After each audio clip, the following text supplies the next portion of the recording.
ગીર સોમનાથમાં માવઠાથી નુકસાનીનો મામલો. જિલ્લાના 59,000 ખેડૂતોને વળતર ચૂકવાયું છે. ગીર સોમનાથના 91,000 ખેડૂતોની અરજી મંજૂર કરાઈ છે.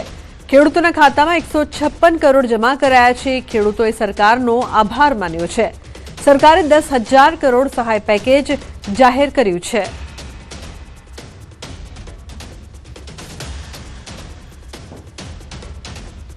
સરકારે રાહત પેકેજ જાહેર કર્યું હતું, તેમાં 44,000 રૂપિયા જેવી રકમ જમા થઈ છે. પણ 10 થી 15 વીઘાનું જે વાવેતર હતું મગફળીનું, તેના બિયારણના જ પૈસા, બિયારણના પણ ન થયા પૈસા. આ તો સરકાર દ્વારા જે રકમ જમા કરવામાં આવી છે, તો તેનો આભાર. જે વરસાદ થયો તો ફેલ થઈ ગયા હતા, તો સરકાર દ્વારા 44,000ની સહાય મળી છે. જે ખાલી સોયાબીન બિયારણ અને આવતા વર્ષનું બિયારણ અને ખાતરના ત્યાં છે.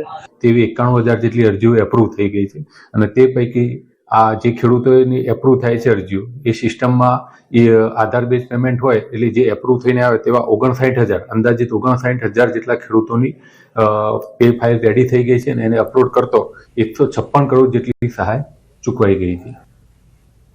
સૌરાષ્ટ્રના સૌથી મોટા જેતપુરાના ભાદર એક ડેમમાંથી સિંચાઈ માટે પાણી છોડવામાં આવ્યું. ચાલુ વર્ષે ચોમાસામાં સારો વરસાદ, ડેમ ઓવરફ્લો થયો હતો. આ વખતે કુલ 6 પાણી આપવાનો નિર્ણય સિંચાઈ વિભાગ દ્વારા કરવામાં આવ્યો છે. 1700 જેટલા ખેડૂતોએ ફોર્મ ભરી સિંચાઈ માટે પાણીની માંગ કરી હતી. હાલ 135 ક્યુસેક પાણી કેનાલ મારફતે છોડવામાં આવતા જેતપુર, ધોરાજી, ઉપલેટા, જૂનાગઢના 47 ગામના ખેડૂતોને સિંચાઈનો લાભ મળશે. સિંચાઈ માટે પાણી મળતા જ ખેડૂતોએ આનંદની લાગણી વ્યક્ત કરી હતી. હાલ પાણી છોડવામાં આજરોજ આવેલ છે, જેમાં કોઈ હાલ 2700 હેક્ટર સિંચાઈની ડિમાન્ડ આવેલ છે. જે જેતપુર, ધોરાજી, ઉપલેટા અને જૂનાગઢના કુલ 47 તાલુકા માટે 2700 હેક્ટર માટે આજરોજ સિંચાઈ માટે પાણી છોડવામાં આવેલ છે. જૂનાગઢ શહેરના મધ્યમાં આવેલા નરસિંહ મહેતા સરોવરના બ્યુટિફિકેશનની કામગીરીનું મેયર સહિતના પદાધિકારીઓએ નિરીક્ષણ કર્યું છે. તળાવના બ્યુટિફિકેશનની કામગીરી વહેલી તકે પૂર્ણ કરવા પણ મેયરે સૂચના આપી છે. કામગીરીમાં ગેરરીતિ ચાલતી હોવાના કારણે અધિકારીઓ દ્વારા પણ નિરીક્ષણ કરાયું હતું. મેયરનું કહેવું છે કે ઝીણવટભરી કામગીરી થતી હોવાના કારણે વિલંબ થઈ રહ્યો છે. 15 જાન્યુઆરીની આસપાસ તળાવ શહેરવાસીઓ માટે ખુલ્લું મૂકવામાં આવશે. ઘણી વખત એવું હોય છે કે આ કામગીરી બહુ મોટી હોય છે. ઘણી વખત અમે આવ્યા પછી અમને એવું લાગતું હોય કે નાના મોટા ચેન્જીસ કરવાના હોય છે, તો નાના મોટા ચેન્જીસ કરાવવાના હિસાબે થોડું ડિલે થતું હોય છે. પણ અમારો ધ્યેય એવો છે કે જાન્યુઆરીની 15 તારીખ લગીની અંદર જૂનાગઢની જનતા માટે નરસિંહ મહેતા તળાવ ખુલ્લું મૂકવું છે. 108 એમ્બ્યુલન્સના કર્મચારીએ પ્રામાણિકતાનું ઉત્તમ ઉદાહરણ પૂરું પાડ્યું છે. અકસ્માતમાં ઇજાગ્રસ્ત વ્યક્તિના 9 લાખના કિંમતી ઘરેણાની બેગ પરિવારને પરત કરી. ઈચ્છાપોર મગદલ્લા ખાતે અકસ્માત થતા જિગ્નેશભાઈ અને અશોકભાઈ બંને કર્મચારીઓ સ્થળ પર પહોંચ્યા હતા. ઇજાગ્રસ્ત મૌલિક વાડોદરિયાને તાત્કાલિક પ્રાથમિક સારવાર આપી નવી સિવિલ હોસ્પિટલ ખસેડ્યા હતા.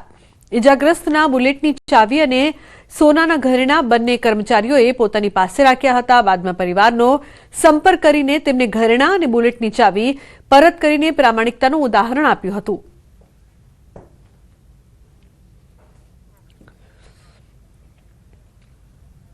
સુરત જિલ્લા પોલીસ દ્વારા વિદ્યાર્થીઓ માટે કેરિયર કાઉન્સેલિંગ સેમિનારનું આયોજન કરાયું છે. આ કાર્યક્રમમાં જિલ્લા પોલીસ વડા, નાયબ પોલીસ અધિક્ષક સહિતના અધિકારીઓ હાજર રહ્યા. જિલ્લા પોલીસ અધિક્ષક દ્વારા પોલીસ ભરતીને લઈને વિદ્યાર્થીઓને માર્ગદર્શન આપવામાં આવ્યું. વિદ્યાર્થીઓ પાસે ફોર્મ ભરાવવાની સાથે કામરેજ ટ્રેનિંગ સેન્ટર ખાતે મહિનામાં એકવાર ટ્રેનિંગ આપવાનું આયોજન કરાયું છે. સાથે જવાનોને સોશિયલ મીડિયાની બદીથી દૂર રહેવાની પણ સલાહ અપાઈ છે. મારું અગ્નિવીરમાં ઇન્ડિયન એરફોર્સમાં સિલેક્શન થયેલું છે. એ ટ્રેનિંગ મારી 25 તારીખે બેલગાવી, કર્ણાટકમાં આપવામાં આવેલી છે. તો મેં આ સિદ્ધિ હાસિલ કરેલી છે, તો એ બદલ બધા યુવાનોને મેં કહેવા માંગુ કે બધા આ રીતની ડિફેન્સની ગુજરાતની ભરતીઓમાં પ્રયત્ન કરે.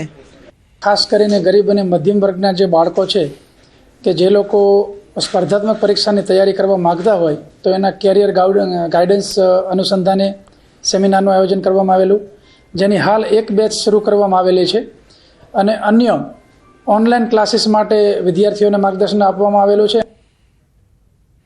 અમદાવાદ શહેરના સુભાષ બ્રિજ પર જર્જરિત થયા બાદ હવે એએમસીની આંખ ઉઘડી ગઈ છે. સુભાષ બ્રિજ પર પડેલી તિરાડને લઈને બ્રિજ બંધ કરવાની ફરજ પડી છે, ત્યારે હવે એએમસીએ મોટો નિર્ણય લીધો છે. અમદાવાદ શહેરમાં આવેલા 16 જૂના ઓવરબ્રિજ પરથી ભારે વાહનો પસાર થવા પર પ્રતિબંધ મૂકવામાં આવશે.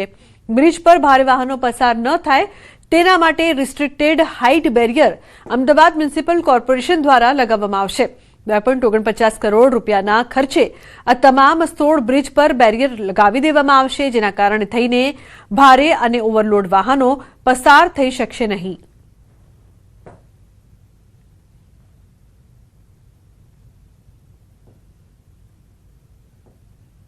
અમદાવાદ શહેરમાં આવેલા જૂના બ્રિજો ઉપર ગંભીરા બ્રિજની દુર્ઘટનાના કારણે થયા પછી આપણે અમદાવાદ બ્રિજનું 3 થી 4 મહિના પહેલાં આપણે એક ટેન્ડર બહાર પાડેલું. એમાં 1 પાર્ટી ટેન્ડર આવતા અત્યારે આપણે ફરીથી રીઇન્વાઇટ ટેન્ડર કરી રહ્યા છીએ.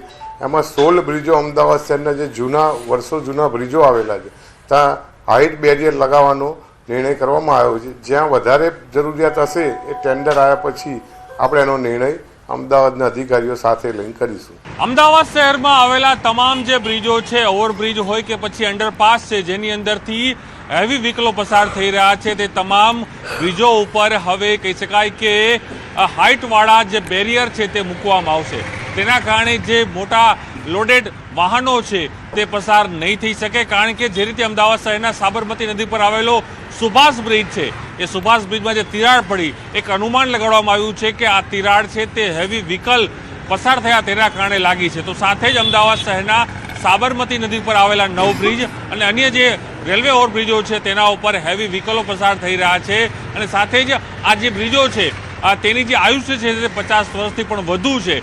તેથી આ બ્રિજોની સાવચેતી અને સેફટીના ભાગરૂપે, જેથી કોઈ જાનહાનિ ન થઈ શકે, તેના જ કારણે અમદાવાદ નગરપાલિકાએ એક મહત્વપૂર્ણ નિર્ણય લીધો છે અને અમદાવાદ શહેરના જે મુખ્ય 16 બ્રિજો આવેલા છે એ તમામ 16 બ્રિજો ઉપર હવે જે કહી શકાય કે હાઇટવાળા જે બેરિયર છે તે લગાવવામાં આવશે, જેના કારણે અન્ય જે મોટા વ્હીકલો છે તે પસાર નહીં થઈ શકે. તો એ પણ સવાલ થઈ રહ્યો છે કે જો સાબરમતી નદી ઉપર આવેલા જે મુખ્ય અમદાવાદ શહેરના પૂર્વ અને પશ્ચિમ વિસ્તારને જોડતા જે બ્રિજો આવેલા છે, જો તેમાં આ પ્રકારના બેરિયર લગાડવામાં આવશે તો જે મોટા જે વાહનો આવી રહ્યા છે, જે ટ્રાન્સપોર્ટ માટેના વાહનો આવી રહ્યા છે, તેને હવે ફરીને અન્ય ડાયવર્ટ રસ્તાઓ પર જવું પડશે. કોર્પોરેશનની ઘોર બેદરકારી સામે આવી છે. ઘોડાસરમાં બનેલી ઓવરહેડ ટાંકી લીકેજ વિસ્તારમાં પાણી પૂરું પાડવા ટાંકી બનાવી હતી. તો 2 વર્ષ પહેલા જ બનાવી હતી ટાંકી. ટાંકીના વાલ્વમાંથી પાણી લીકેજ થતા બંધ કરાઈ છે. તો 2 વર્ષ પહેલા જ આ ટાંકી બનાવવામાં આવી હતી. ઉલ્લેખનીય છે કે ટાંકીના વાલ્વમાં પાણી લીકેજ થતા તેને બંધ કરવામાં આવી છે.